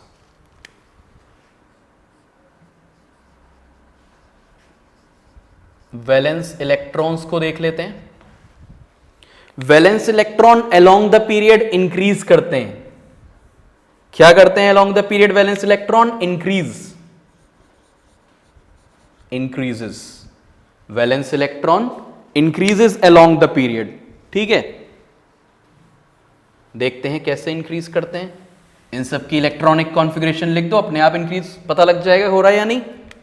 281, 282, तो एक आ गया यहां पे, इसके 2 हो गए। 283, इसके 3 हो गए।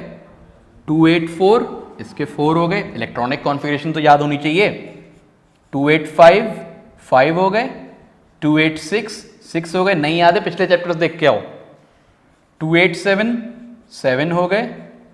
288, 8 हो गए इसमें, ठीक है भाई। तो हम देख रहे हैं कि वैलेंस इलेक्ट्रॉन्स जो हैं वो बढ़ते चले जा रहे हैं।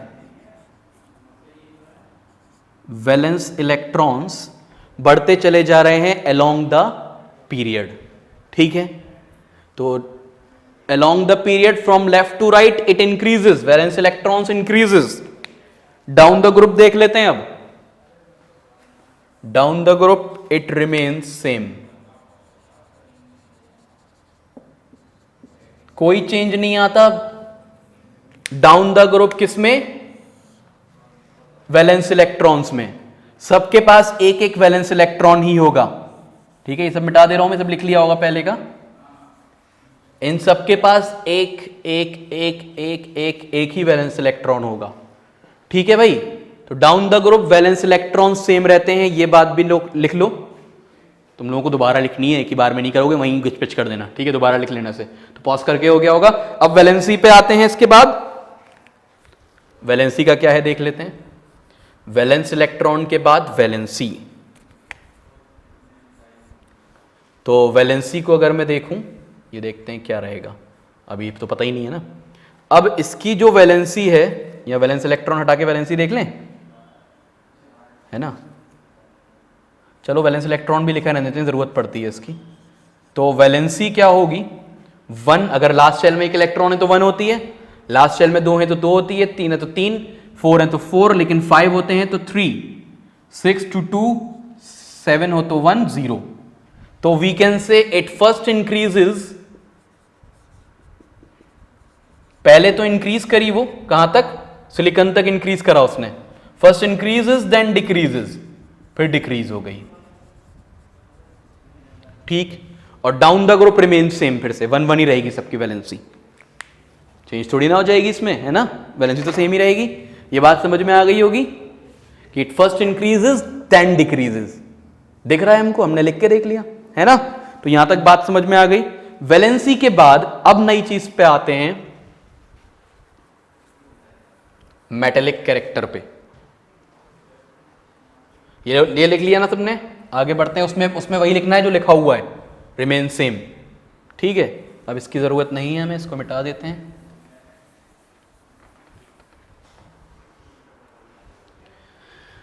Metallic character, metallic character and non metallic character.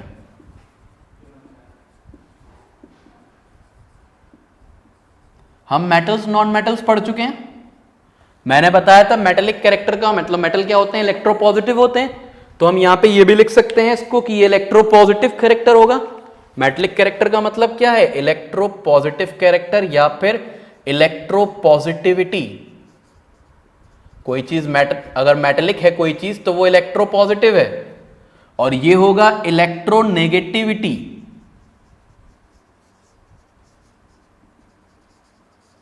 है ना, दोनों चीजें एक दूसरे की उल्टी होंगी। ठीक है, तो इस सबको मिटा लो पहले। तो मेटेलिक कैरेक्टर और नॉन मेटेलिक कैरेक्टर है हमारा टॉपिक। और मेटेलिक कैरेक्टर का मतलब इलेक्ट्रोपॉजिटिविटी है, नॉन मेटेलिक कैरेक्टर का मतलब इलेक्ट्रोनेगेटिविटी है, क्योंकि नॉन मेटल्स जो होते हैं वो इलेक्ट्रोनेगेटिव होते हैं और मेटल जो होते हैं वो इलेक्ट्रोपॉजिटिव होते हैं। ठीक है, अब अगर मेटेलिक कैरेक्टर को देखो तो मेटेलिक कैरेक्टर के बारे में हम क्या कह सकते हैं, डिक्रीज कर रहा है कि इंक्रीज कर रहा है। पहले तो हमें साफ साफ दिख रहा है, अगर हम इसको देखें, ये मेटल है, ये मेटल है, ये मेटल है, देन मेटलॉइड आ गया, फिर ये आगे जाके नॉन मेटल्स आ गए सबके सब, है ना। यानी कि मेटेलिक कैरेक्टर तो यहाँ हो गया डिक्रीज और नॉन मेटेलिक कैरेक्टर बढ़ गया।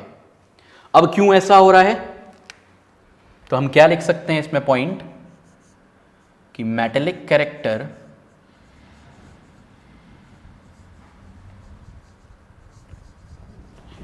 डिक्रीजेस, बल्कि मेटेलिक कैरेक्टर और इलेक्ट्रोपॉजिटिविटी अलोंग द पीरियड की बात हो रही है भाई अभी।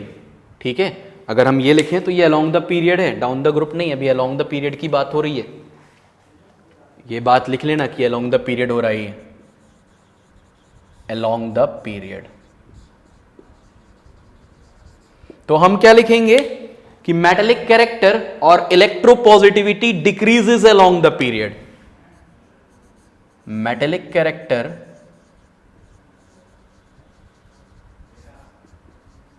और इलेक्ट्रोपॉजिटिविटी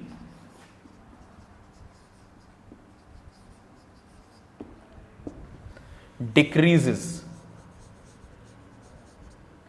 ठीक है, और इसी को हम दूसरी चीज, एक मिनट में इसको थोड़ा सा और नीचे लिख देता हूं क्योंकि 2 पॉइंट हो रहे हैं यहां पे। तो ये क्या था हमारा, NaMgAlSiP,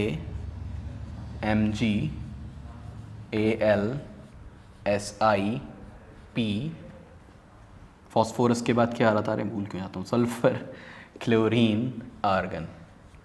ठीक है, तो ये हमारे एलिमेंट्स लिखे थे मैंने। ठीक, तो अब ये डिक्रीज हो रहा है, और दूसरा पॉइंट हम क्या कह सकते हैं, इसी का अपोजिट पॉइंट क्या होगा, इसी का अपोजिट पॉइंट ये होगा कि नॉन मेटेलिक कैरेक्टर और इलेक्ट्रोनेगेटिविटी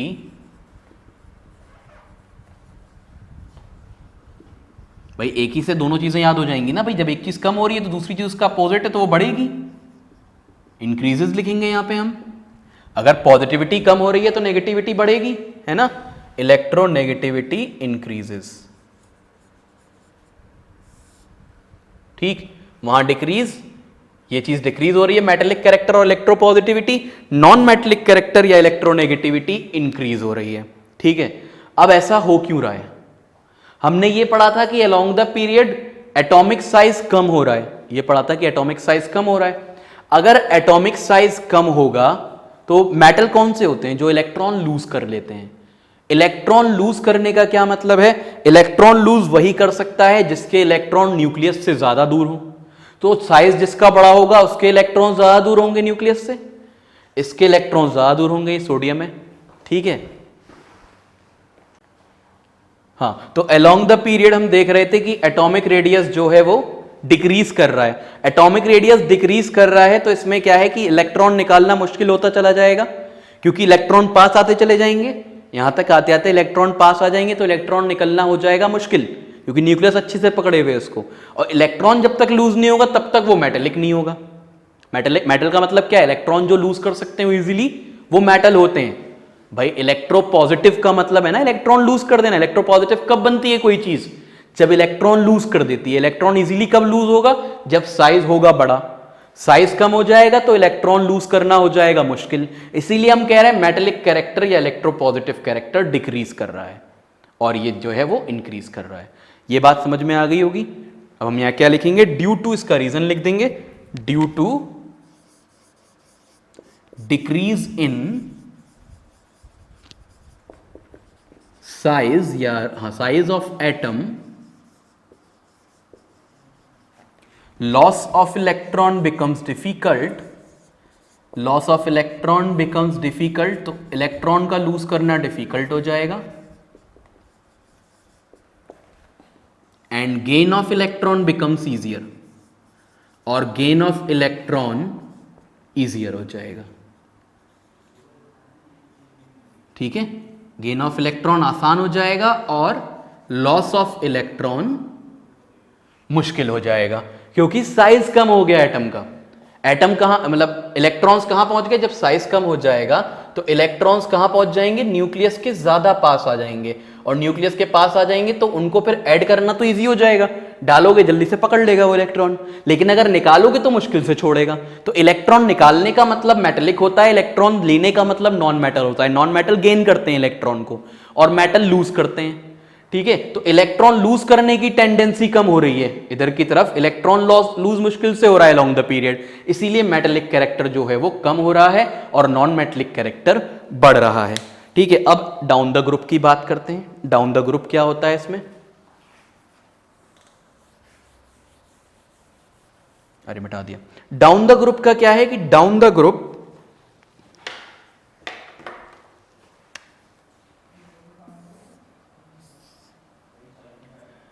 मेटेलिक कैरेक्टर इंक्रीजेस। क्यों? क्योंकि साइज बढ़ रहा है। साइज बढ़ेगा, इजीली इलेक्ट्रॉन लूज कर सकता है वो।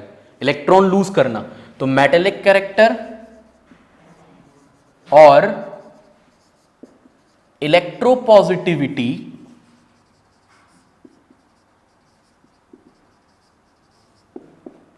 इंक्रीजेस, इंक्रीज करती है। Whereas non metallic character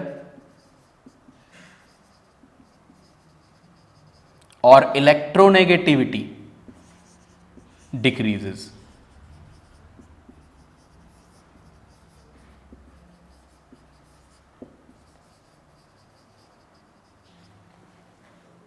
ठीक है भाई, तो इलेक्ट्रोनेगेटिविटी डिक्रीज करेगी और इलेक्ट्रोपॉजिटिविटी इंक्रीज करेगी, या फिर हम कह सकते हैं मेटेलिक कैरेक्टर इंक्रीज करेगा, नॉन मेटेलिक कैरेक्टर डिक्रीज करेगा। क्यों कर रहा है मेटेलिक कैरेक्टर इंक्रीज? क्योंकि down the group electron lose करना आसान हो जाएगा due to increase in atomic size.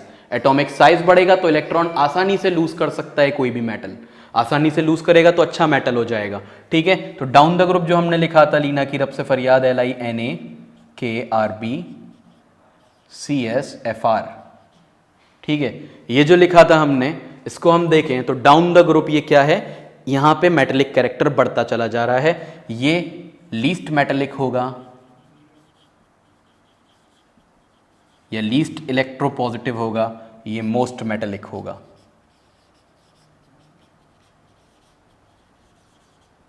ये लीस्ट नॉन मेटेलिक होगा, वो मोस्ट नॉन मेटेलिक होगा, है ना। और लीस्ट मेटेलिक का मतलब लीस्ट इलेक्ट्रोपॉजिटिव भी होगा, ये मोस्ट इलेक्ट्रोपॉजिटिव होगा, है। और लीस्ट ये मोस्ट इलेक्ट्रोनेगेटिव, ये लीस्ट इलेक्ट्रोनेगेटिव। इलेक्ट्रोनेगेटिविटी पे भी सवाल आ सकता है, इसलिए मैंने साथ में इलेक्ट्रोनेगेटिविटी लिख दिया है। वो पूछ सकते हैं डाउन द ग्रुप इलेक्ट्रोनेगेटिविटी कम होती है या बढ़ती है, तो कम हो जाती है इलेक्ट्रोनेगेटिविटी डाउन द ग्रुप। होती क्या है इलेक्ट्रोनेगेटिविटी? इलेक्ट्रॉन गेन करने की tendency, non metals electron gain करते हैं, है ना। तो ये हो गया हमारा मेटेलिक और नॉन मेटेलिक कैरेक्टर। इसके बाद है केमिकल रिएक्टिविटी। दो टॉपिक्स और हैं तुम्हारे बस, केमिकल रिएक्टिविटी और नेचर ऑफ ऑक्साइड्स। तो पहले केमिकल रिएक्टिविटी की बात कर लेते हैं। ये बात क्लियर हो गई होगी, मेटल और नॉन मेटल वाला। एक बार और सुन लेना, नहीं समझ में आया हो तो रिवाइंड करके दोबारा, ठीक है। तो अब क्या है, केमिकल रिएक्टिविटी की बात करते हैं।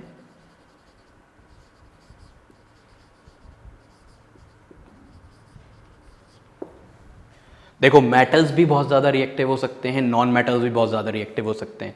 अभी हमने क्या कहा कि मेटेलिक कैरेक्टर डिक्रीज हो रहा है और नॉन मेटेलिक कैरेक्टर इंक्रीज कर रहा है। तो इधर वाले मेटल्स जो होंगे वो बहुत ज़्यादा इलेक्ट्रोपॉजिटिव होंगे, इधर वाले नॉन मेटल्स वो बहुत ज़्यादा इलेक्ट्रोनेगेटिव होंगे।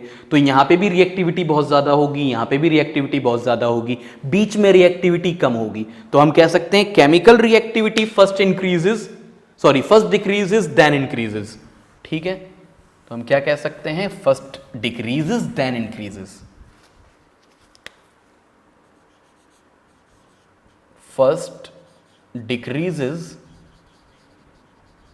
Then increases. Along the period में क्या होगा कि पहले डिक्रीज होगी फिर इंक्रीज होगी, यानी कि Na बहुत ज्यादा रिएक्टिव होगा, फिर इसके बाद रिएक्टिविटी कम होती चली जाएगी, मैग्नीशियम की उससे कम होगी, एल्यूमिनियम की उससे कम होगी, फिर सिलिकॉन की उससे कम होगी, फिर बढ़ती चली जाएगी रिएक्टिविटी। और यहाँ के खैर आर्गन को इसमें काउंट नहीं करते क्योंकि वो तो हमारा क्या है, आर्गन क्या है, आर्गन है वो नोबल गैस या इनर्ट गैस जो कि किसी से रिएक्ट नहीं करता, वो स्टेबल है, तो इसलिए उसको हम रिएक्टिविटी में काउंट नहीं करते। तो फर्स्ट डिक्रीजेस देन इंक्रीजेस। क्यों डिक्रीज हो रही है फर्स्ट, क्योंकि इधर मेटल्स हैं, बीच में मेटेलॉइड्स हैं जो कि ज्यादा रिएक्टिव नहीं होते, और फिर उधर जाके फिर से नॉन मेटल्स हैं जो कि बहुत ज्यादा रिएक्टिव होते हैं। ठीक है, तो फर्स्ट डिक्रीजेस देन इंक्रीजेस करके याद रखना इसको। समझ में आ ही गया होगा ऐसा क्यों हो रहा है, क्योंकि मेटलिक से कम मेटलिक हो रही हैं चीजें, फिर नॉन मेटलिक की तरफ बढ़ रही हैं, इस वजह से। ठीक, अब डाउन द ग्रुप की केमिकल रिएक्टिविटी देखते हैं क्या है वहां पे। इसमें दो अलग अलग बातें हैं, मेटल्स के केस में अलग है, नॉन मेटल्स के केस में अलग है। ठीक है, तो डाउन द ग्रुप में केमिकल रिएक्टिविटी के लिए दो बातें हैं। For metals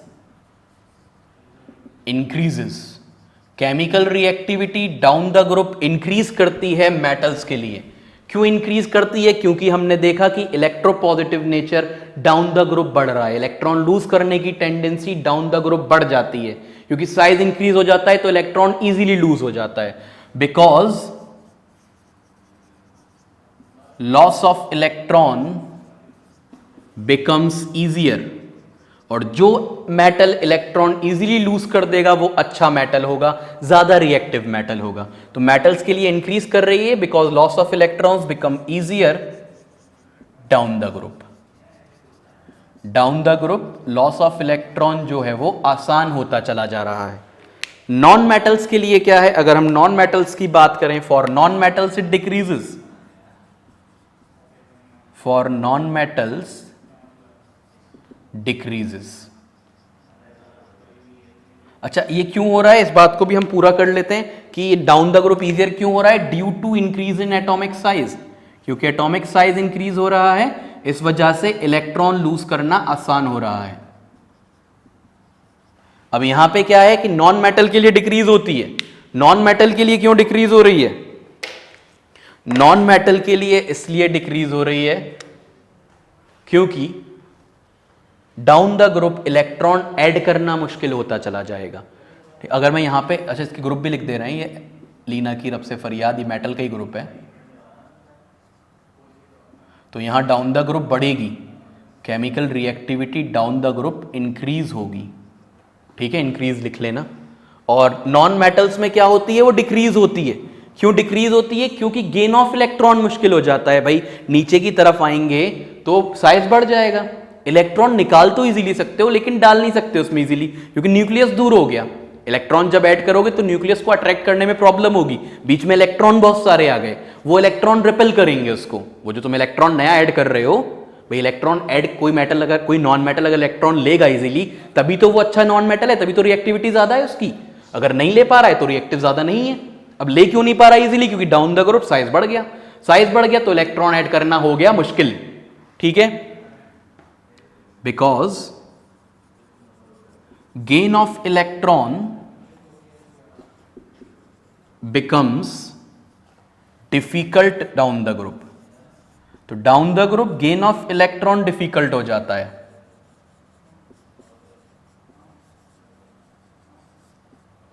due to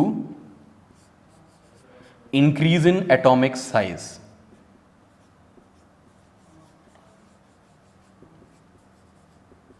atomic size increase होगा तो अट्रैक्शन कम होगा, न्यूक्लियर चार्ज कम हो जाएगा। ब्रैकेट में ये बात भी लिख सकते हैं, न्यूक्लियर चार्ज कम हो जाता है, nuclear charge decreases, repulsion increases, repulsion electron के बीच का इंक्रीज हो जाता है। न्यूक्लियर चार्ज जब भी तो बढ़ेगा जब साइज बढ़ेगा, साइज कम होगा, साइज बढ़ेगा तो न्यूक्लियर चार्ज कम हो जाएगा। ठीक है, तो ये हो गया हमारा। इसके बाद आगे आते हैं, लास्ट है nature of oxides.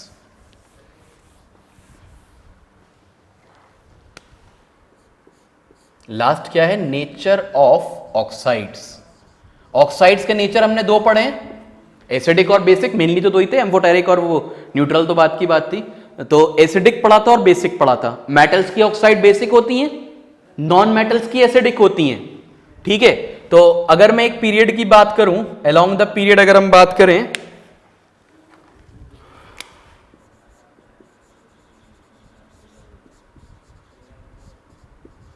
Along the period अगर बात करें तो बेसिक टू एसिडिक हो जाता है, बेसिक से एसिडिक, या ये कह सकते हो कि एसिडिक नेचर इंक्रीज करता है और बेसिक नेचर डिक्रीज करता है। ठीक है, तो बेसिक नेचर ऑक्साइड्स का बेसिक नेचर डिक्रीजेस,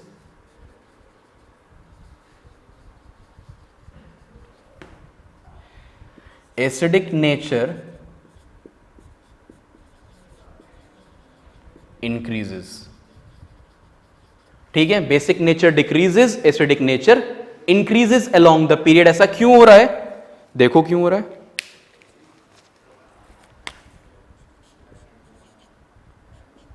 उसी ग्रुप को, उसी पीरियड को दोबारा से लिख रहा हूं मैं।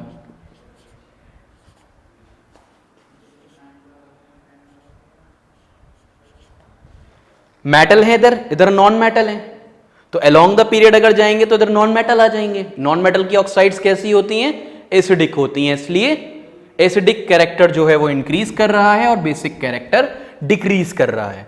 ठीक है, बिकॉज हम यहां रीजन लिख सकते हैं, बिकॉज मेटेलिक कैरेक्टर डिक्रीज करता है, इस वजह से बेसिक कैरेक्टर डिक्रीज हो रहा है ना, बेसिक नेचर डिक्रीज हो रहा है, because metallic character decreases and non-metallic character increases, और नॉन मेटेलिक कैरेक्टर इंक्रीज करेगा। तो डिपेंड किस पे कर रहा है ये?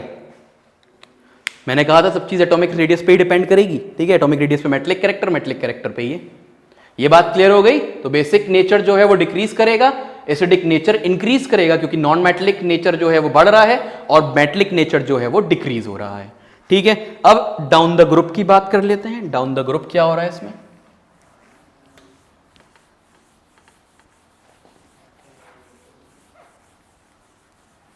Down the group acidic to basic हो जाएगा। डाउन द ग्रुप क्या हो जाएगा? Acidic to basic. ठीक है, मतलब कि नीचे हम देख रहे हैं मेटेलिक कैरेक्टर इंक्रीज कर रहा है, तो हम कह सकते हैं बेसिक कैरेक्टर, बेसिक नेचर जो है ऑक्साइड्स का वो इंक्रीज करेगा, क्योंकि मेटेलिक कैरेक्टर तो एसिड टू बेसिक हो जाता है। हम कह सकते हैं एसिडिक नेचर डिक्रीज करेगा, एसिडिक नेचर डिक्रीजेस और बेसिक नेचर इंक्रीजेस।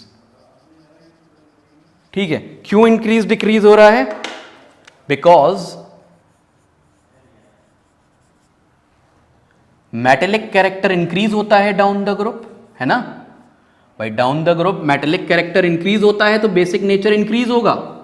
मेटल की ऑक्साइड्स कैसी होती हैं? बेसिक होती हैं, because metallic character increases and non metallic character decreases, और नॉन मेटेलिक कैरेक्टर कम होगा तो बेसिक नेचर कम हो जाएगा, एसिडिक कम हो जाएगा। तो एसिडिक कम हो जाएगा और बेसिक बढ़ जाएगा डाउन द ग्रुप, क्योंकि down the group metallic character बढ़ रहा होता है, क्योंकि इलेक्ट्रॉन को लूज करना आसान हो रहा होता है। तो ये हमारे ट्रेंड्स थे पीरियोडिक टेबल में। ये तुम्हारा चैप्टर कंप्लीट हो गया। कोई बात हो हम डाउट सेशन में डिस्कस कर लेंगे।